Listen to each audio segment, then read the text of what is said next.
సమూహ వేదిక మీద కవిత్వం చదివితేనే రాణిస్తామని కండిషన్ పెట్టడం, నేను కూడా 4 మాటలు రాసుకొచ్చాను. నేను భారత రాజ్యాంగాన్ని మాట్లాడుతున్నా.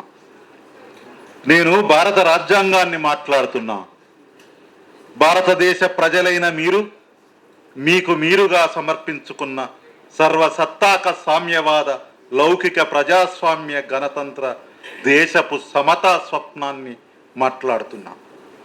ఈ దేశ పౌరులందరికీ ఒకే ఓటు హక్కు ఆయుధంగా అందించిన సామాజిక ఆర్థిక రాజకీయ న్యాయం, స్వేచ్ఛ, హోదా, అవకాశాలలో సమానత్వం ఇంకా అందివ్వలేకపోయిన భారత రాజ్యాంగాన్ని మాట్లాడుతున్నా.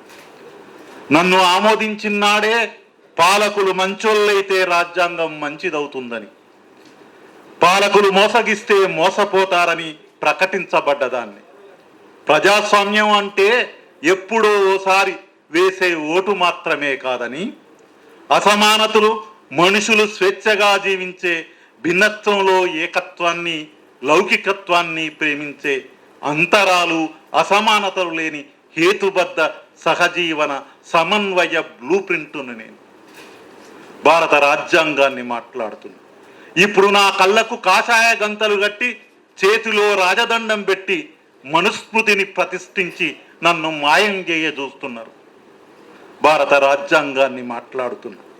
నేను రాజ్యానికి అంగాన్నని కొందరు, రాజ్యాంగవాదంగా ఇంకొందరు ఎన్నో వ్యాఖ్యానాలతో మార్పులు చేర్పులు చేసిన నేను ఈ దేశ ప్రజల సార్వభౌమ సర్వసత్తాక పతాకాన్ని, నన్ను జేబుని కొట్లాడేటోళ్లకు ఆయుధమైన దాన్ని. అయినా కొన్నిసార్లు గుండె పగిలి రోధిస్తూనే ఉన్నా.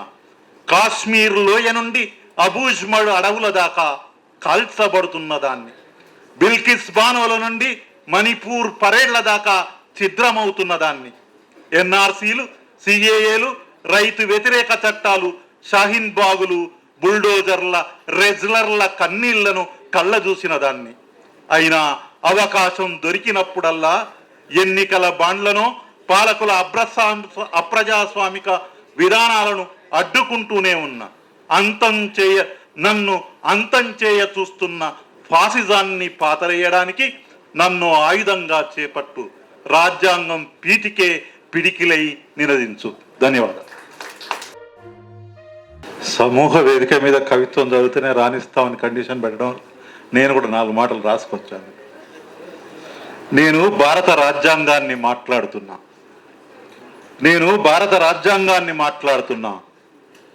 భారతదేశ ప్రజలైన మీకు మీరుగా సమర్పించుకున్న సర్వసత్తాక సామ్యవాద లౌకిక ప్రజాస్వామ్య గణతంత్ర దేశపు సమతా స్వప్నాన్ని మాట్లాడుతున్నా. ఈ దేశ పౌరులందరికీ ఒకే ఓటు హక్కు ఆయుధంగా అందించిన సామాజిక ఆర్థిక రాజకీయ న్యాయం, స్వేచ్ఛ, హోదా, అవకాశాలలో సమానత్వం ఇంకా అందివ్వలేకపోయిన భారత రాజ్యాంగాన్ని మాట్లాడుతున్నా. నన్ను ఆమోదించినాడే పాలకులు మంచోళ్ళైతే రాజ్యాంగం మంచిదవుతుందని, పాలకులు మోసగిస్తే మోసపోతారని ప్రకటించబడ్డదాన్ని. ప్రజాస్వామ్యం అంటే ఎప్పుడో ఓసారి వేసే ఓటు మాత్రమే కాదని, అసమానతలు, మనుషులు స్వేచ్ఛగా జీవించే భిన్నత్వంలో ఏకత్వాన్ని, లౌకికత్వాన్ని ప్రేమించే అంతరాలు, అసమానతలు లేని హేతుబద్ధ సహజీవన సమన్వయ బ్లూ ప్రింట్ను నేను భారత రాజ్యాంగాన్ని మాట్లాడుతున్నా. ఇప్పుడు నా కళ్ళకు కాషాయ గంతలు కట్టి చేతిలో రాజదండం పెట్టి మనుస్మృతిని ప్రతిష్ఠించి నన్ను మాయం చేయ చూస్తున్నారు. భారత రాజ్యాంగాన్ని మాట్లాడుతున్నా. నేను రాజ్యానికి అంగాన్నని కొందరు, రాజ్యాంగవాదంగా ఇంకొందరు ఎన్నో వ్యాఖ్యానాలతో మార్పులు చేర్పులు చేసిన నేను ఈ దేశ ప్రజల సార్వభౌమ సర్వసత్తాక పతాకాన్ని, నన్ను జేబుని కొట్లాడేటోళ్లకు ఆయుధమైన దాన్ని. అయినా కొన్నిసార్లు గుండె పగిలి రోధిస్తూనే ఉన్నా.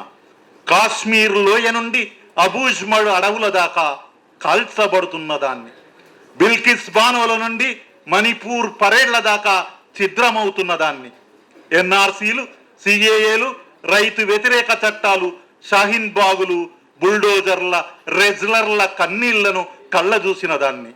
అయినా అవకాశం దొరికినప్పుడల్లా ఎన్నికల బాండ్లను, పాలకుల అప్రజాస్వామిక విధానాలను అడ్డుకుంటూనే ఉన్నా. నన్ను అంతం చేయ చూస్తున్న ఫాసిజాన్ని పాతరేయడానికి నన్ను ఆయుధంగా చేపట్టు. రాజ్యాంగం పీటికే పిడికిలై నినదించు. ధన్యవాదాలు.